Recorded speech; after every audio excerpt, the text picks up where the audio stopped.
college of social work and dear friend of Pam MacDill. I want to personally thank all of you for coming out this afternoon for our celebration of life for Pam. Pam was an extremely special person, and I'm so glad you are all here to celebrate her life and legacy. I'll be your MC for the evening and will be introducing our memorial speakers. First, I'd like to invite two of Pam's colleagues from the Oasis Center for Women and Girls, Kathleen Brennan and Kelly Ani.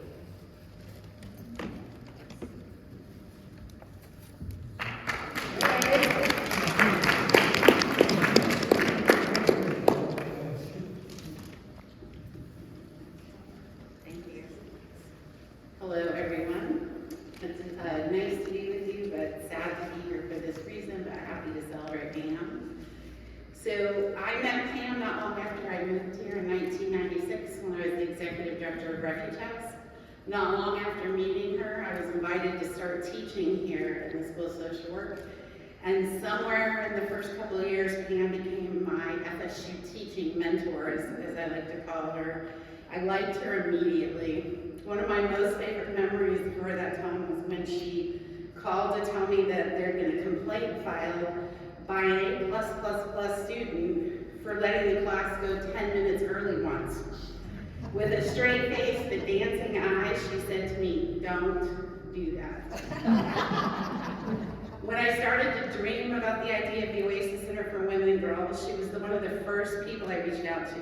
One of my early ideas was to have Oasis offer low-cost and free counseling. Pam jumped on board as soon as I said, I have an idea on how women can get low-cost and free counseling. She said, "I'm in," and then she said, "Wait a second, what am I agreeing to?" So she came on as one of the original board members. She was a founding board member. She was there from the very first time we had an actual real board meeting. She developed policies, she answered questions. She supervised our first counselor, who was Sarah Sturgis, who's here, who just reminded me of this great story, so I have to tell you this. Sarah was hesitating about taking a licensure exam, and she needed to get it done. And so she was talking to Pam about it, and she said that she was hesitating, and Pam said to her, "My foot may be small, but it won't hesitate kicking you in the ass."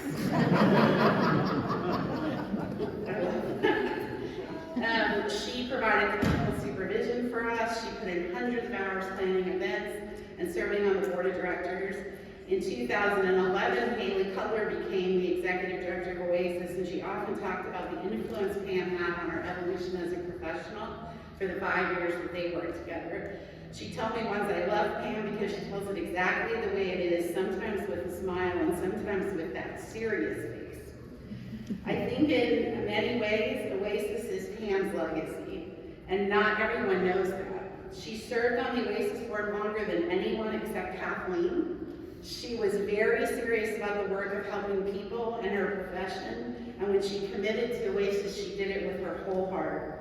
Not long before she passed away, I reached out to her for the 1,500th time and asked if she would complete a survey that we were doing to guide a strategic plan for the next 3 years. And so she said, "Absolutely, email it to me, I'll do it in a heartbeat." And so in that way, and many other ways, her voice is still guiding our work, and we miss her.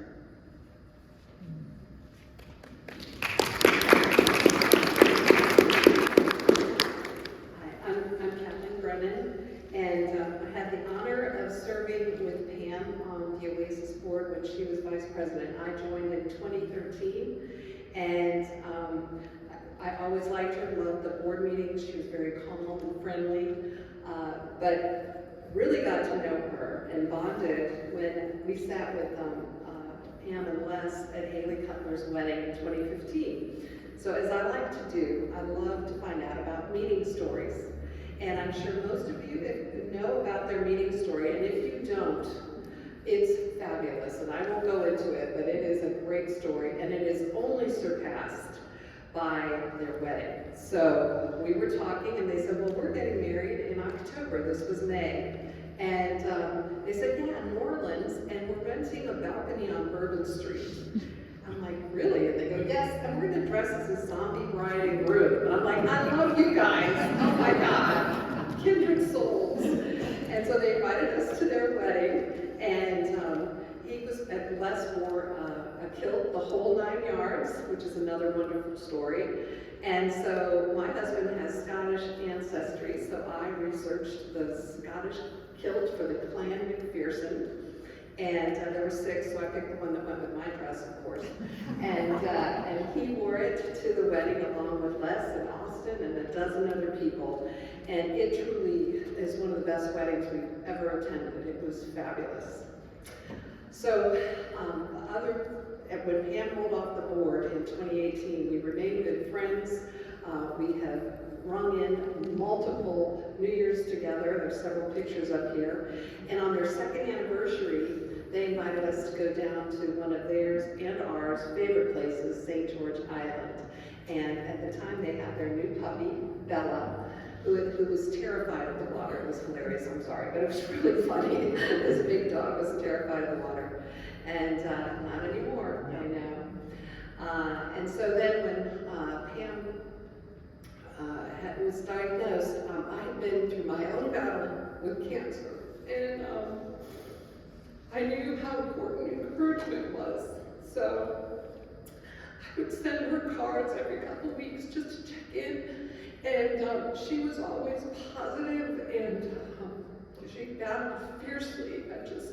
Up until I got a text 2 days before she died, and she was thankful and positive, and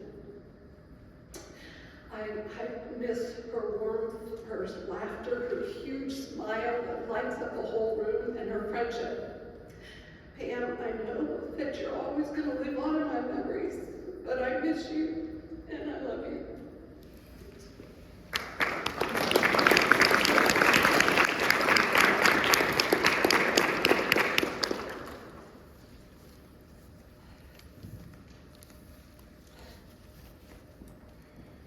Thank you, Kathleen and Kelly.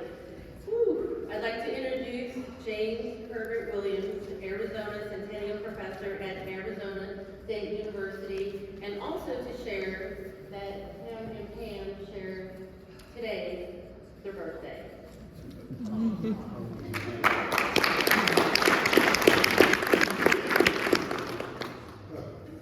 Good afternoon, everyone. I want to acknowledge Les and Randy, so thank you very much and the Dean for allowing me to come and say a few words. Pam was very special to me. I've known Pam for many, many, many years, actually before I started my academic career. So, and I think that she and I, not only was it today is our birthday, we shared a birthday, but also we shared a very historical event because in 2008 on this day, America elected Barack Obama as president of this country, which that's a historical event that I think that hopefully may happen again at some point, but if not, we'll just go with it goes. So that I don't get emotional, I'm going to read what I said, what I wrote, so please. So today we come together to celebrate and remember a soul so vibrant and a spirit so inspiring that she touched all of our lives. Pamela D. Wold Graham MacDill, sort of like British royalty, all those names, was more than a friend to us. She was a confidant, a mentor, and a companion in both our moments of joy and sorrow. The void left by her absence is profound, yet her beauty, her wonderfulness, her love for life and people continues to live on in our hearts and in our memories. Pam and I first met 35 years ago as hospital social workers in Colorado Springs, Colorado. We developed a lifelong friendship, and we bonded over our dislike for our supervisor. Our professional lives took a similar journey, and our friendships endured and strengthened over the years. We were kindred spirits. Pam's father and I attended the same high school in Cleveland, Ohio. And we shared the same birthday. So I always consider her to be my twin sibling of different years and different parents. Pam was a woman of remarkable character. As you can see from the photos, she had a zest for life, and her passion infiltrated every aspect of her existence. Her smile had a way of making ordinary moments become great memories. Her honesty was refreshing, and her words were comforting. She had an exceptional ability to see goodness and potential in people and situations. She was kind. She was the kind of friend who listens and always gives support when needed. As we remember Pam today, let's not dwell on the sadness of her departure, but rather on the joy and happiness she brought in our lives. Let us remember her laugh, her smile, her words, and her love for people and her profession. Let us honor her memory by living our lives with the same passion and the same kindness and the same love that she showed us during her time. I'd like to take the time to read a poem that probably is very familiar to many of you, but it's one that really sort of goes home with me. And I, 10 years ago, lost my sister, and so it was one of probably the most life-changing events. But the poem is called The Dash by Linda Ellis. I read of a man who stood to speak at the funeral of a friend. He referred to the dates on the tombstone from beginning to the end. He noted first came the date of birth and spoke the following date with tears. But he said what matters most was was the dash between the years. For that dash represents all the time that we spent life on earth. And now only those who love them know what that little line is worth. For it matters not how much we own, the cars, the house, the cash. What matters is how we live and love and how we spend our dash. So think about this long and hard. Are these things you'd like to change? For you never know how much time is left that we can still rearrange. If we just slow down enough to consider what's true and real and always try to understand the way other people feel. Be less quick to anger and show appreciation more and love the people in our lives like we've never loved before. If we treat each other with respect and more often wear a smile, remembering this special dash might only last a little while. So when your eulogy is being read with your life's actions to rehash, would you be proud of the things they say about how you spent your dash? I think we all can safely say that Pam spent her dash very well. And she gave and lived very strong, and we love her very dearly. Pam, you are a rare gem in this world, a friend that one is lucky to have once in a lifetime. You spent your dash impacting the lives of many. Randall and I are fortunate and honored that you and Les included us among your friends. We love and cherish you. We will always be a part of us. Your spirit living in our many lives you touch. As we bid you farewell, dear Pam, know that your life was a masterpiece, a beautiful painting filled with love, joy, and inspiration. Your legacy will continue to inspire us, to guide us, to remind us of the wonderful person you are. Rest in peace, my dear friend. You will be missed, but your spirit will continue to live in our hearts. Thank you.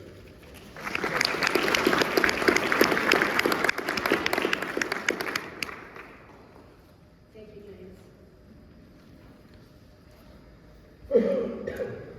Thank you so much for sharing. It was beautiful. Thank you so much. Now I'd like to introduce two very special people, Pam's best friends, Paula MacDill and Mary Selah G. Ovite.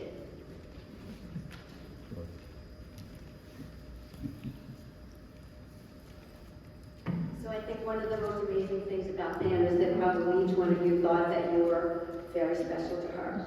And we are grateful to her for having brought us together. I'm also going to read that from James Herbert. It's impossible to describe a 45-year friendship in just a few minutes, and even more impossible to articulate Pam's indomitable spirit and impact on the world in that time. But I'll try. In 1978, I was a play therapist in Miami at a pediatric dialysis unit. Pam was a newly minted MSW hired to work in the unit, and she arrived with an uncanny amount of spunk and confidence. 2 months later, she sent me and Rich a handwritten invitation to her first wedding, saying that although we didn't really know each other very well, she knew we'd become very dear friends. I was surprised by the invitation, but Pam was right. Neither of us had a sister until we found each other. I spent the next 45 years appreciating the fact that she was almost always right. As our friendship evolved, it was apparent that we both shared similar values. Our desire to help others was balanced with laughter and creativity. Together we invented teaching games in the pediatric dialysis and transplant units, and even wrote a book together called A Kid and a Kidney, which was donated to Jackson Memorial Hospital to distribute to patients.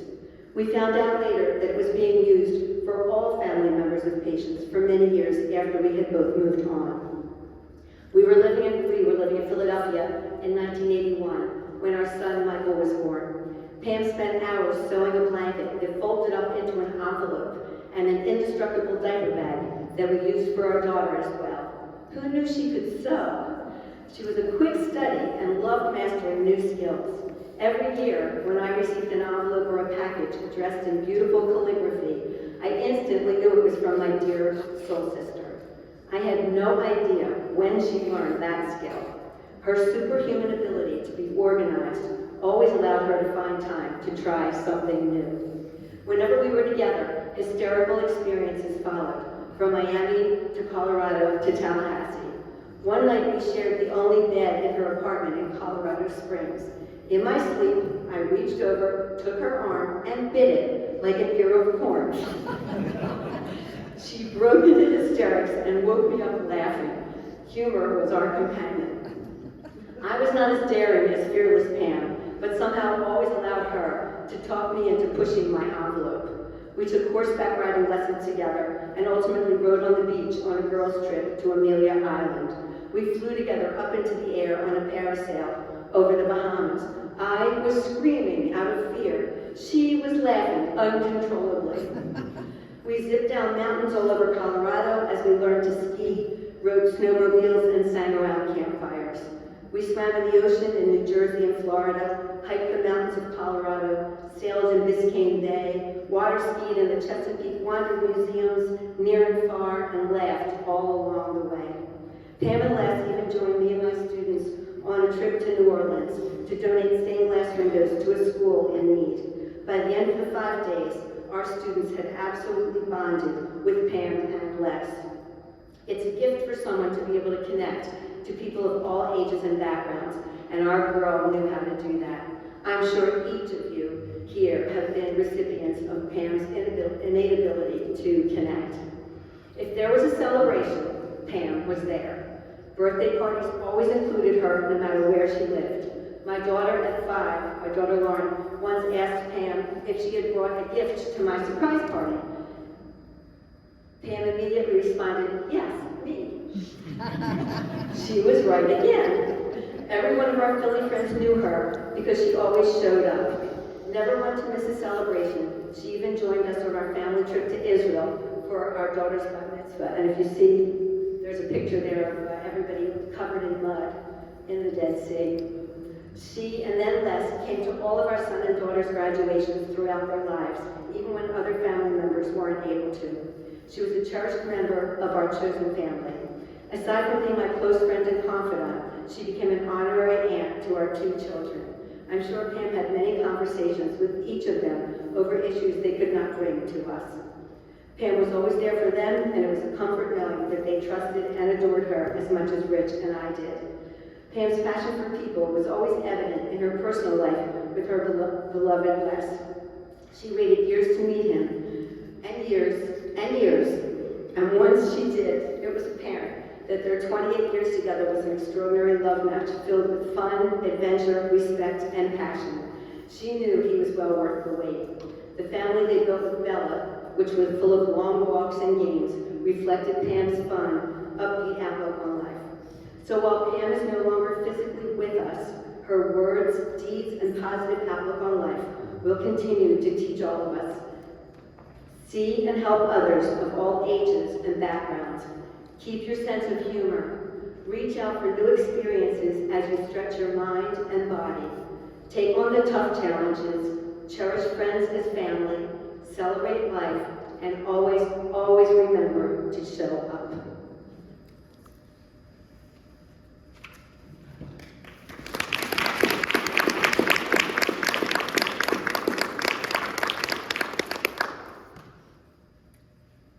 Pam, Zipporah, Pamela, Auntie Kim, Zip, Pamela, Pamela and the Big Mom, Life Supreme, dear sister, scholar of life, prankster, carrying to the nth degree, teacher, fluent speaker of sarcasm, mentor, colleague, joy-filled, and loving, oh so very loving. This is the amazing woman I are celebrating today. What you all don't know is that this woman, this Pam and I are identical twins, and I just thought you needed to know that. I'm sure all of you Tallahasseans were kind of freaked out when you saw me thinking that I was Pam. Right? Am I right? Right? I come from a family of tall folks, and all but for my mom, who rivaled Pam in size. Whenever she came to our house, she always said, I feel like I'm in the land of the giants. And that was even, I'm sorry, yeah, I'm a little bit taller than you might know, I'm a little bit taller than Paula. You're in the land of the giants. Sit still, Ricky. And that's before Ricky, he's 6'10". A friend recently told me that she learned some wonderful things about her friend's husband when she went to his service, because she heard all these stories about his life that she'd never known before. And let me tell you, I've got stories. Before we go there, last fall about this time, we were all so optimistic about Pam's progress. She was talking about how we were going to celebrate our 50 years of friendship. 50 years ago this fall, Pam and I met and became fast and true friends. We met in college. There are any students here cover your ears because we skipped classes together, and more on that in a minute. By the way, did you know that Pam was a collegiate fencer? We had so much fun on fencing team. We had a real knucklehead fencing coach at school, and there was an Olympian coach who we practiced with at night. He was great. We trained in the evenings, and we had met all sorts of interesting folks and listened to his wonderful stories. It was a very quirky crew.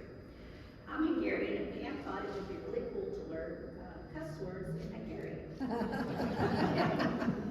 So, of course, I taught her the supreme one. You can guess what it is, and now you're all going to learn that word. It is bus.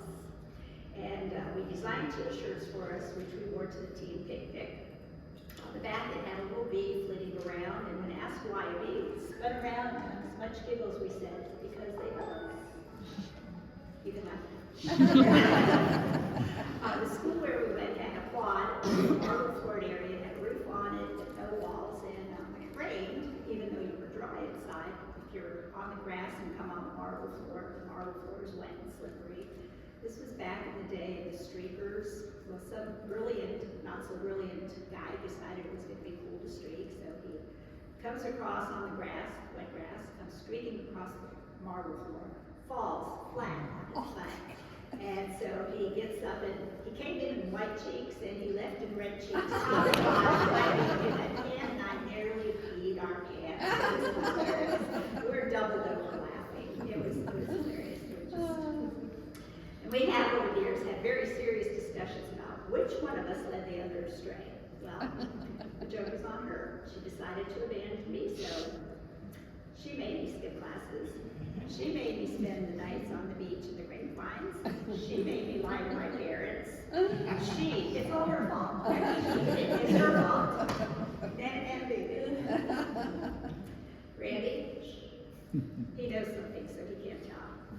As you might guess, 50 years walked you through not only fun and good times, there were loads of them. She was at my wedding, and oh so many years ago, she spent many a Christmas in my home, amidst the land of the giants. I, along with Paula, share the honor of having the co-best women at her and Figgy's. By the way, Figgy is less, and if you care afterwards, I'd be happy to share how that came to be. She celebrated with me at my graduations as I did with her and hers. She was overjoyed with me at the birth of my precious son. one of her honorary nephews. We were also there for each other in the hard times. The night I learned that my marriage was over, I got on the phone with her, and we spoke and spoke and talked and talked.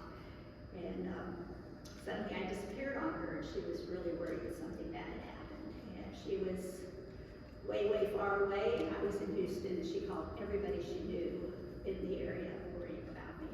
And I was Pam, worried because she couldn't reach me and being afraid that something had happened. Some 18 years ago, after I had a near-death experience, I received afterwards a beautiful bouquet of flowers from her saying, "So glad you didn't croak." And I was so looking forward to the day she got the news that she was cancer-free and returning that paper. Really, really angry with her for not letting me do that. I also remember the night she and Figgy had their first date.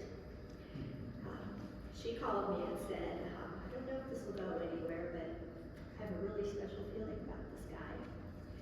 This guy ended up being very special indeed, and has made her happy for these last 3 decades. Last September, almost as if she were prescient, and maybe she did have a little sense of what was happening ahead of her, she wrote me a note in which she included, just gonna read it from here. "We had been on a long journey together over all kinds of crazy times. I think back on how we met and how 2 more different people bonded and nurtured this friendship. It seems quite amazing." And I thought, what do you mean different? Sure, I'm taller, but seriously, does that really matter? But we were from pretty different backgrounds.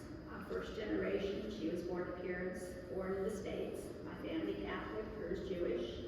Though born in Ohio, she was basically a Floridian. I was a Yankee. I was a nursing major at the time. She was undecided but thinking social work. Different. But we spent hours talking about life and all the many thoughts and ideas we had about it. That's over the decades.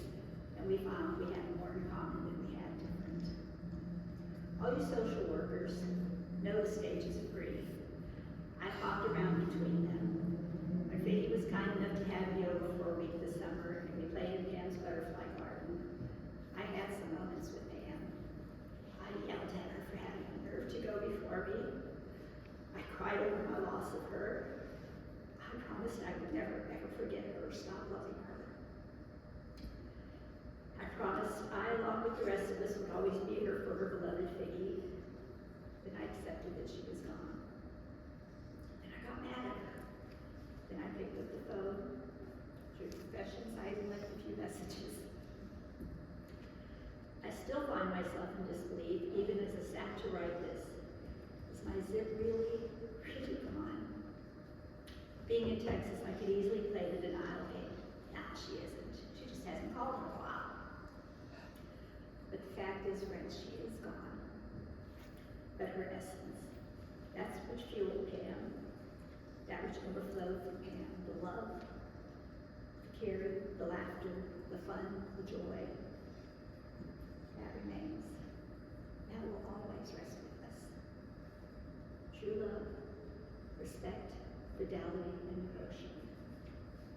These are words that are certainly attributable to our beloved friend. I hope you had the opportunity to pick up a packet of forget-me-not seeds on your way in. I learned that these precious little flowers symbolize those very attributes. My hope is that you will plant them near your homes, in the ground or in a pot, or wherever you will want to be reminded of Pam. Pam was correct.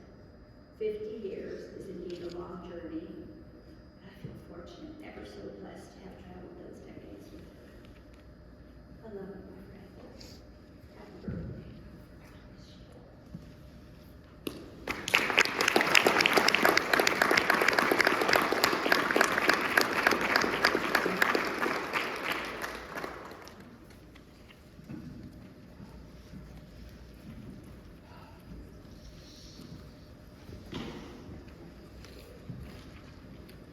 Thank you both so much for sharing your personal stories with Pam.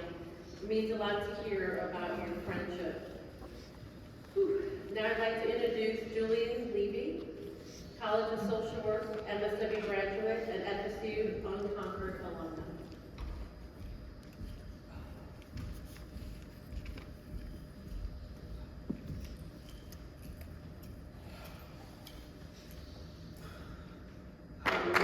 I have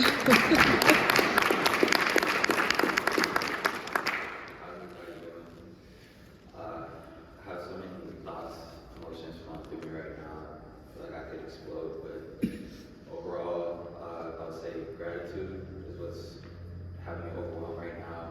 I'm grateful to be here and share what Mrs. MacDill meant to me, but even more so to kind of hear how special she was to others. It's also nice to know that my ass wasn't the only one she threatened the kids. I added a little to my speech, so I'm going to read off my phone, if y'all don't mind. So, I met Mrs. MacDill on September 30th, 2019. If I'm being honest, I only know the exact date because of my Snapchat memories, not because I have an incredible memory myself, or because our first interaction was some grand or transformative experience. I think that's what's most beautiful about the connection we shared though. She took such care and attention to nurture and maintain it. As many of y'all in this room can probably relate to as social workers, clinicians, counselors, everything of the sorts. In most of my relationships, I'm the listener or the connector. I was not used to having someone constantly reach out to me first, especially someone of such stature. In my view, most times as humans move up these arbitrary academic, social, professional, and financial ladders, we become disconnected from where we started. Not Mrs. MacDill though. We had numerous conversations about the sentiment that teachers were once students, coaches once players, pastors once a part of the congregation, etc. It was clear as day to me that she made it a point to remember where she came from, to remain mindful and grounded. As a student, it's very easy to feel like a number at a desk. I understand how tall of a task it must be for educators to mitigate this issue, especially at the college level where you only get one semester with a class. But having that in mind made it that much more special how Mrs. MacDill treated me. We met on the bus ride back from Concord's annual Disney trip after Mrs. Jackson practically had to beg me to go up and introduce myself. I can be a bit shy at times. She did everything except physically pick me up and place me in Mrs. MacDill's lap. I'm sure that's what she was headed towards next though. If memory serves correctly, I didn't even really want to go on the trip initially in the first place, but I did, and I'm grateful for it because I'm not sure if or how I would have connected with Mrs. MacDill otherwise. As I mentioned earlier, the conversation we had on that ride back was fairly extensive, but nothing extraordinary. We spoke about her journey as a social worker and what my goals and aspirations were at the time. My biggest takeaway from the conversation was how speaking to her felt like speaking with a dear friend I had known my whole life. I hold three main lessons from the time I got to spend with Mrs. MacDill. First is the importance of branching out, but also tending to your roots. I like to view mankind as a vast assortment of forests, each family, community, culture, etc. being their own tree, and each human being within that community serving as a flower or a branch. Although COVID canceled both trips, Mrs. MacDill urged me to embark on 2 study abroad opportunities in the spring and summer of 2020. What will always stick with me about her advice and encouragement was the balance she kept between highlighting the importance of going to learn about other cultures, but also reminding me how special it was for me to take my Jamaican roots and share them with others. If we start seeing and treating relationships in a symbiotic fashion like Mrs. MacDill did, the world would be better for it. The next takeaway is the importance of reaching out. Mrs. MacDill's last text to me was a celebratory Bitmoji in December of 2022 in regards to me obtaining my MSW. For the next few months, I had a passive inclination to reach out, but I had no other exciting updates, so I kept putting it off. Shame on me for forgetting the essence of what our relationship was built off of. She would have greeted me with the same gusto, regardless of when or why I was reaching out to her. She treated every person, every conversation, everything she had any sort of involvement in with the same caring intention. Her kindness, dedication, poise, and thoughtfulness never wavered, and that's what I admire most about her. My last takeaway from Mrs. MacDill is that white people will never fully understand the discomfort that Caribbean children feel addressing adults by their first name. As she looks down on all of us, if each of you in this room had to give me $1 for every time I heard a faint, "Call me Pam," from the heavens, I wouldn't have to worry about my rent for the next year or so. In closing, I want to send my deepest condolences to Mr. Les and the rest of her family. Mrs. MacDill was a treasure that all of us were surely better off knowing. She gave me support, counsel, and encouragement in abundance. She opened up her home to me on numerous occasions someone who has experienced homelessness several times, that is not something I ever took lightly or for granted. It truly means the world to me. Thank you for everything, Mrs. MacDill. Happy birthday. May you rest in peace and power.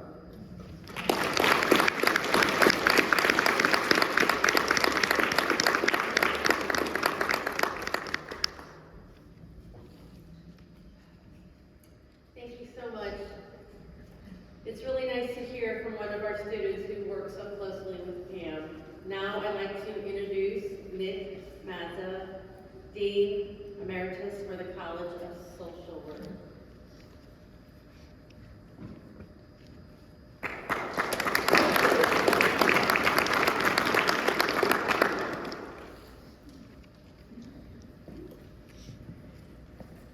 Pam MacDill Pam was a trusted colleague and friend for many years. Her commitment to students, our college, and the larger community was evident in so many ways. Ask any of her former students, numerous students, you will find expressions of thankfulness for their personal and professional development. In response to the tragic death of Ryan Marsh, a beloved student, Pam was instrumental in bringing a memorial bench to the college. She played a key role and continued to support, as we mentioned, the Unconquered Scholars Program in assisting at-risk students. She was committed to her students and to having them graduate. For our college, Pam served in multiple administrative roles. In 2008, when FSU was undergoing major restructuring, I was serving as dean at that time, and Pam was exceptionally helpful in taking on new roles, including director of the undergraduate program, director of professional development. When I wanted to establish a research program for undergraduate students, she didn't hesitate for a second. Over and over again, I could count on Pam's commitment to excellence and support, and I treasure our mutual respect and shared commitment. But as you might guess, with any organization, there were internal and external challenges during our transitional time. We met those challenges with perseverance and laughter. After all, if you can't laugh at others, then don't worry, I won't be specific if there are any family members in, and yourself, life can be pretty distressing. Gone too soon. But oh, what a legacy. To borrow from Carole King, yes, it's a golden oldie song, now and forever, Pam will always be with us. Les, I'm sure you know that amidst the pain is the promise. The promise that Pam will always be remembered. The promise that all of us who have been privileged to know and have shared experiences with Pam are that much better at making a difference in our troubled world. I claim no expertise, but if the afterlife is dependent on how one lived during their time on earth, from a distance, Pam is smiling right now. And of course, you know I have to end with a poem.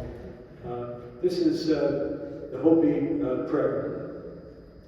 Hold on to what is good, even if it's a handful of earth. Hold on to what you believe, even if it's a tree that stands by itself. Hold on to what you must do, even if it's a long way from here. Hold on to your life, even if it's easier to let go. Hold on to my hand, even when I've gone away from you. Peace and love to all of you.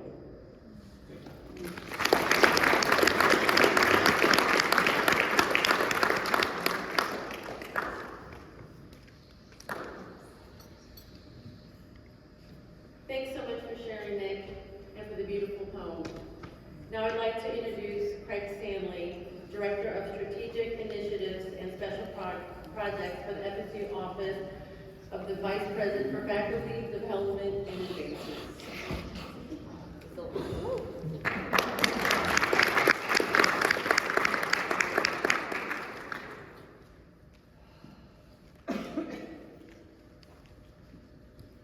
So Pam and I worked for almost 2 decades in this very building together. colleagues. She was a supervisor, a mentor, a friend, and I also was the recipient of threats of a good ass kicking. But a lot of you know that Pam and I work together. Probably not many of you know the origin story of Pam and I. During my final year of my MSW program, Pam was hired to oversee the field education component of the college. This was before the internet and email began introduced as tools to work with students and faculty. So the college maintained a bulletin board downstairs that told students when to be in certain activities. And one day, as I was walking through the lobby, I noticed that there was a mandatory field meeting that I was supposed to be at that conflicted with a shift that I had. I worked in a residential treatment center. So I had a shift, my shift, I had to find somebody else who would work it, and I ended up taking an overnight shift. So I worked all night, came to the meeting, walked in the room, the first thing out of Pam's mouth was, if you're a part-time student, you don't need to be here. I was a part-time student. Very tired. Not exactly what happened after she made that statement, but I'm pretty sure that I stomped my feet, shouted some expletives, and stomped out of the room like a 5-year-old child. Fast forward 5 years later, I had applied for a job at FSU as the admissions and recruitment coordinator for the MSW program. I showed up for the interview, was escorted into the room where the committee that was doing the interview was sitting, and Pam was at the head of the table. All I could think was, dear God, please don't remember who I am. To my disbelief, I was offered the job. I started, and Pam was my supervisor. She was the assistant dean of the program at the time. And thinking that Pam had not remembered my behavior, I brought this up with her during supervision one day. And to my surprise, she did remember the encounter. And she told me that she understood and empathized with me at that time. She could understand the frustration that I demonstrated that day. She'd taken over a system that was in need of some improvement, and my tirade had helped her to identify one of those areas that we could improve on. And she'd heard what me and other students were saying and worked to improve communication and scheduling to better meet student needs. It was a gracious reframe of a not-so-proud moment for me, and she really handled that with a lot of grace.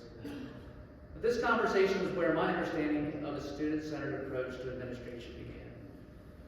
And everything that Pam did, her concern for students was apparent. She constantly thought about the student perspective when considering program and policy changes, and because of this, the college developed a culture of caring for its students that sets it apart from many of the other units on campus. So many times when I talk to students who found their way to social work after spending time elsewhere, they talk about the uniqueness of the supportive atmosphere that they've experienced in this college in contrast to other units with which they've interacted.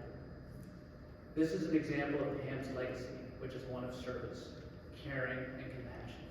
And for anybody that knows Pam, you know she was a doer, and she had a huge heart. She was an exceptional individual who worked with others to think and plan ways to improve the communities of which she was a part. And then she was actually willing to do the work to implement those ideas and plans. And I can't tell you how important that was to me on so many occasions where not only was she a thought partner, but she was willing to roll up her sleeves and do the work. And that, I hate to say that sometimes stands out in my mind and makes her exceptional in my experience. That she was always there, willing to be next to you, doing the types of things that she believed needed to be done to make things better. She not only talked the talk, she walked the walk. Additionally, she took the time to share her skills and experience with others through service, supervision, and mentorship. There's so many alumni and colleagues who have been touched by Pam, whether they were students at the college, that she met through other programs, to include her work with Care and Unconquered Scholars, faculty and or staff, friends and partners of the college, or members of the community organizations to which Pam provided service. Many share stories about how Pam's example, guidance, and support helped them to develop both personally and professionally. Like so many others in the room that have shared today, I'm one of those incredibly fortunate people who had the opportunity to work with Pam and learn from her. I know that there's a part of her in everything that we do. And because of this, Pam has made and will continue to make a difference in the lives of everyone with whom we come in contact. Today I celebrate Pam's gifts and the knowledge that she lives on through the work that all of us do. Happy birthday, Pam.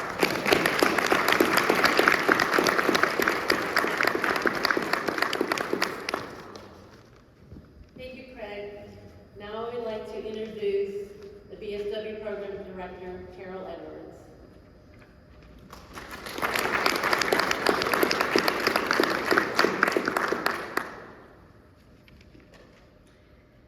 There was something about the way she said, "Hey, girlfriend."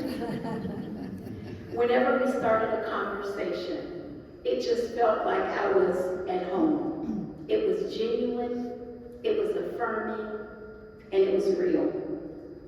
I met Pam while working in child welfare, and I knew her to be an advocate for young people. That was something that was not her job title, something she was required to do. It was really a matter of her heart. When she talked about babies she worked with in Miami, and I came to find out later that Pam was the first national unsung hero awarded by the Youth Law Center in California.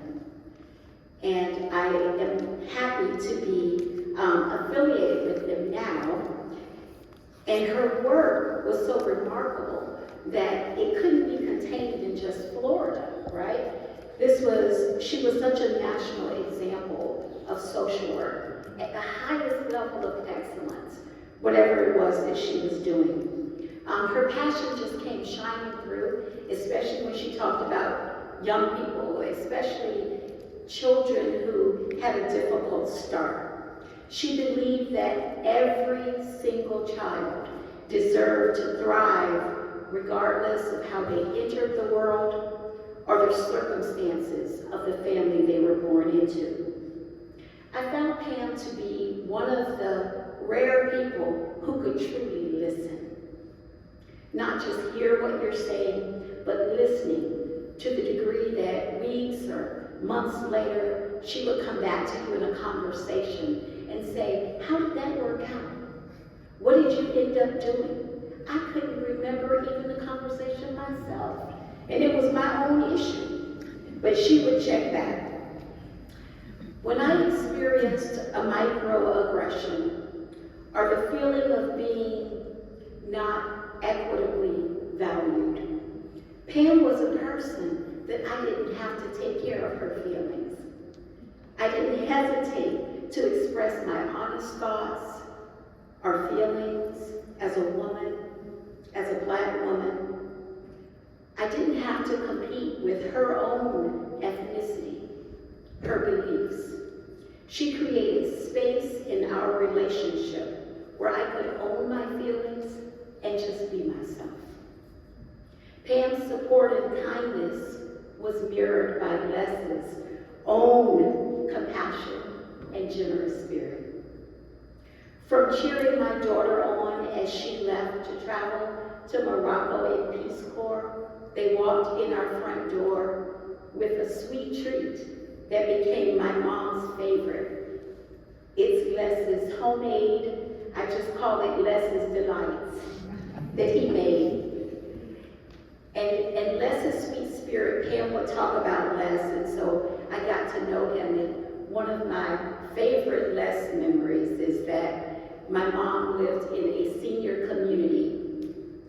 And I would mention to Pam, because if you mention it to Pam, you were mentioning it to Les.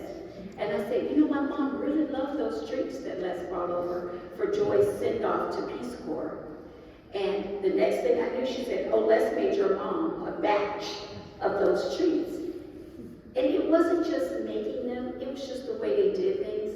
He wanted to hand deliver them. Who does that?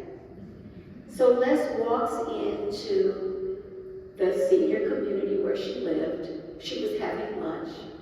And if you know those communities, they're filled with all kinds of activities, if you know what I mean.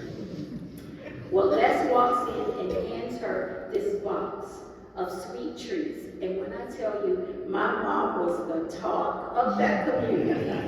They all wanted to know who was that handsome man who came in, and my mom just built it up and she said, oh, it's just some guy. So he gave my mom something special to talk about. Pam was so funny. In fact, if you sat next to her in a meeting, you tried not to look at her because she was going to make a snide remark or say something, what she was, something smart alecky, you know. And she wasn't always so nice, and I like that too. But as a leader, Pam made things happen. What she did for me, I want to honor that. It was very subtle. It didn't come with any kind of an announcement. She opened a door. She just opened the door. She recognized that she had institutional knowledge and a degree of privilege that I don't. And she said, I'm creating space for you. And she did. She started inviting me to meetings that I wasn't even supposed to be at. Craig, you could have kicked me out, but you didn't, thank you. You let me stay. She started mentoring me and sharing her knowledge and saying, I want you to learn this. I want you to read this. I want you to go meet this person on campus. I'm like, they don't know me. She's like, that's okay, go and meet them. I want you to do things. I want you to get connected. She pushed me beyond my comfort zone. So when she shared her plans to retire, you know, I remember feeling grateful that for those few years, I had this incredible mentor in the College of Social Work, somebody that I could learn from, somebody who valued who I was. Now, I was in close proximity to the BSW office, so I got to know Betty and Zoe, and she realized that I came from a work environment where we made decisions as a team. And working within the college, you can feel kind of isolated sometimes. And so Pam said, you know what? You're an honorary member of our team. Once again, she pulled me in. She opened that door. So when she decided to leave, and I had this opportunity to enter a role that she had so beautifully cultivated, I knew that, you know, that saying that you step into a person's shoes, well, I knew that was not possible. Who in their right mind would step into Pam MacDill's shoes? Not a smart person, I tell you that. So what she did is she graciously gave me permission not to. She encouraged me to do it my way, to lead with my own style, to embrace innovation, new ideas, and creativity. So she inspired me to do that. Now, she did leave me some special gifts in my office. One is this ginormous mug that says, I'm the boss, which Betty pays no attention to. She's back there whatsoever. She doesn't listen. But she left, I mean, the greatest thing, and I put this down in my notes at the very end, is that she left a team that I can count on. I mean, Betty and Zoe, wow. Who could have asked for more, right? And so the three of them, the way they were running that BSW program, I'm only honored now to be a member of that team, and that she thought enough of me to give me her support. So Pam is a friend, she was my colleague, she was my mentor, and she's forever that angel looking over my shoulder. Thank you.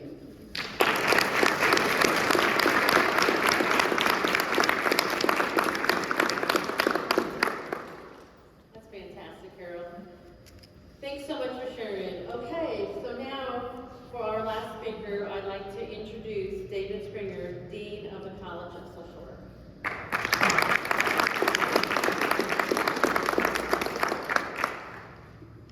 Thank you. My path first crossed with Pam about 25 years ago. And I am one among many who had the privilege and the honor of calling her a friend and a colleague. Today, I have the honor to share remarks and reflections on behalf of Les, Pam's husband. So here are Les's words. My family and I went through Hurricane Frederick while living in Mobile, Alabama in 1979. I have lived on or near the coast of the Gulf of Mexico for most of my life, so I've seen many tropical storms and hurricanes. Freddie was a Category 4 system unlike any other I've experienced before or since, and that when the eye got into Mobile Bay, it stayed stationary and pulsed for several hours, sending tornadoes off in all directions with each pulse, like gigantic horizontal buzzsaw blades, destroying everything in the path. New Orleans radar confirmed over 100 tornadoes that September night alone.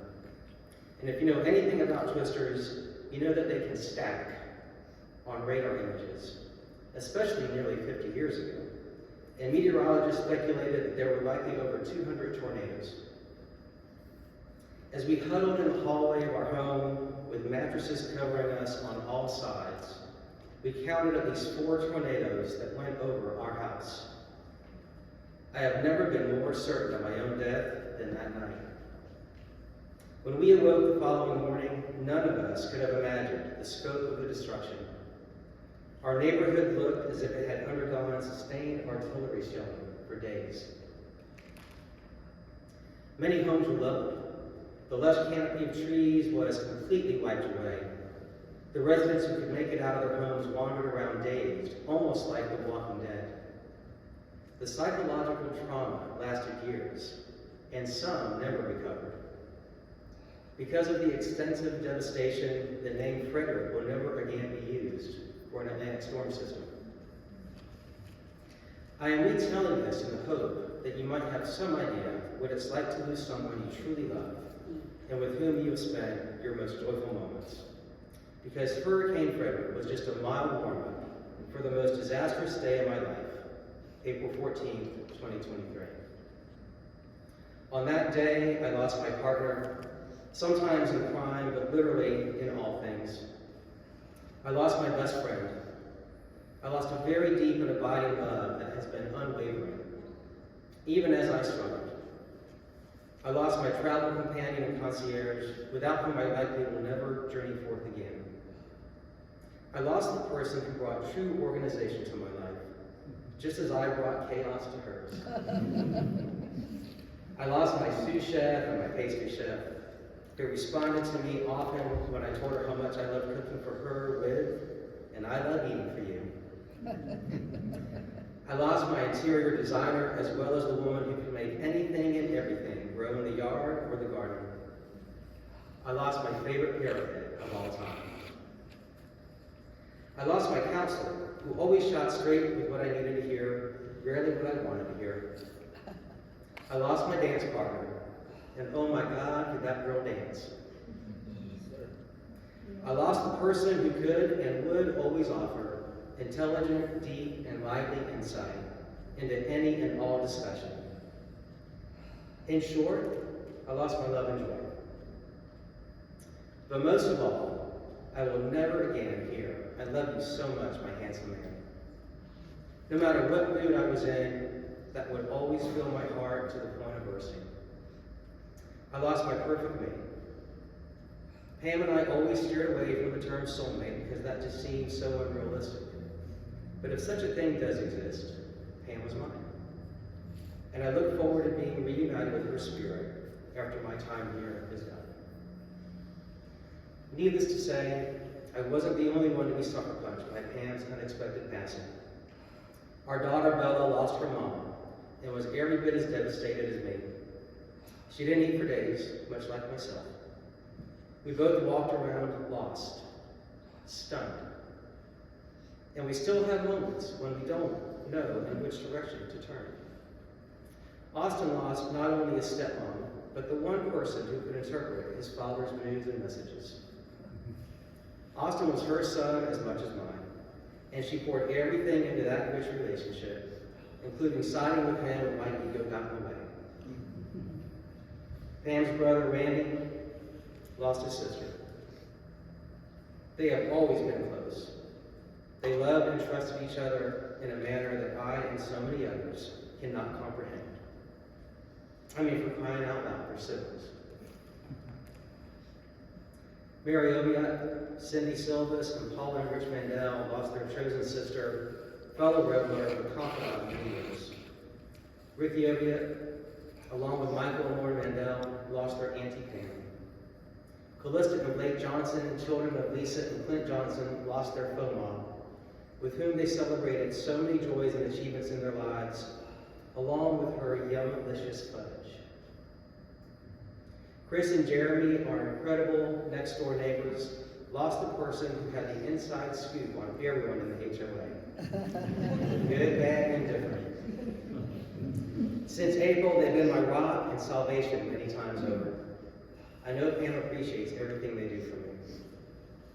All of our close friends, and you know who you are, lost the life and joy of the party, the best dance partner, and someone who was always there with a compassionate ear, a tender shoulder, and wisdom way beyond her years. Pam's social work colleagues, those who have ethics and the best interest of the students front and foremost, valued her depth and breadth of knowledge in the field, along with her tenacious courage. The FSU Seminoles, Denver Broncos, and New Orleans Saints lost one of their most loyal and vocal fans. Unconquered Scholars and the Oasis Center for Women and Girls lost one of their most ardent and generous cheerleaders and supporters. And the world lost one of the littlest yet mightiest souls ever. And those who were marginalized lost one of the most strident and vocal advocates of all time. How appropriate is it that Pam and Jimmy Buffett made their exits in 2023? As Buffett famously said, "If there is a heaven for me, I'm sure it has a beach attached to it." I'm sure they both have their toes in the sand and a boat drink in hand. Pam will be forever missed by those whose lives she touched, but most of all, by me. And Les signs off, "I love you always and forever, my beautiful wife." Thank you all so much for being here with us today. Les, thank you for the opportunity to share your remarks and your reflections. It's an honor.